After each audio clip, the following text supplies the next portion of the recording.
ভারতের নদী দিয়ে নেমে আসা পাহাড়ি ঢল ও টানা বৃষ্টিতে সিলেটের ৩টি নদীর ৬টি পয়েন্টে পানি বিপদসীমার উপর দিয়ে প্রবাহিত হচ্ছে। এছাড়া আরও কয়েকটি পয়েন্টে পানি বিপদসীমার কাছাকাছি অবস্থান করছে। মঙ্গলবার এ তথ্য নিশ্চিত করেছেন সিলেট পানি উন্নয়ন বোর্ড সংশ্লিষ্টরা। এদিকে টানা ভারী বৃষ্টিতে নদী ও ছড়া উপচে পানি নগরীতে প্রবেশ করছে, জলাবদ্ধতা সৃষ্টি করছে। এতে সিলেট নগরীর ভিতরে অনেক বসতবাড়িতে পানি উঠেছে।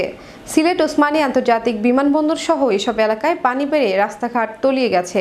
সিলেট পানি উন্নয়ন বোর্ড সূত্রে জানা যায়, সোমবার সকাল ৯টায় সুরমা নদীর কানাইঘাট পয়েন্টে বিপদসীমার ১৩৩ সেন্টিমিটার উপর দিয়ে প্রবাহিত হচ্ছে। একই নদীর সিলেট পয়েন্টে ২২ সেন্টিমিটার বিপদসীমার উপর দিয়ে পানি প্রবাহিত হচ্ছে।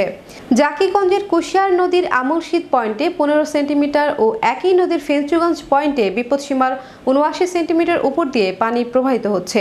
সারি নদীর পানি সারিঘাট পয়েন্টে বিপদসীমার ৩৫ সেন্টিমিটার ও সারি গোয়াইন নদীর পানি গোয়াইনঘাট পয়েন্ট ১৬ সেন্টিমিটার উপর দিয়ে প্রবাহিত হচ্ছে।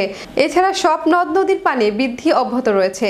সিলেট আবহাওয়া অফিসের সহকারী আবহাওয়াবিদ শাহ মোহাম্মদ সজীব হোসেন জানিয়েছেন, গত ২৪ ঘন্টায় সিলেটে ১৫৩ মিলিমিটার বৃষ্টিপাত হয়েছে ও সকাল ৬টা থেকে সকাল ৯টা পর্যন্ত ৪৪ মিলিমিটার বৃষ্টিপাত হয়েছে। এদিকে ভারতের আইএমডির তথ্যমতে গত ২৪ ঘন্টায় ৩৯৫ মিলিমিটার বৃষ্টিপাত হয়েছে। সিলেট পানি উন্নয়ন বোর্ডের নির্বাহী প্রকৌশলী দীপক রঞ্জন দাস বলেন, ভারতের মেঘালয়ে বৃষ্টিপাতের ফলে পাহাড়ি ঢল নেমে নদ নদীর পানি বৃদ্ধি পাচ্ছে। ভারতে বৃষ্টিপাত কমে এলে পরিস্থিতি উন্নতি হবে। Make your next gathering extraordinary with RC Catering. We cater authentic Asian cuisine, bursting with flavor and tradition, and it doesn't stop there. We also create stunning Asian-inspired decor that sets the mood for your special occasion.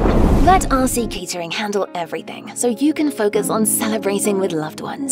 Don't settle for ordinary. Call RC Catering today on 07949 152 522 and let the magic begin.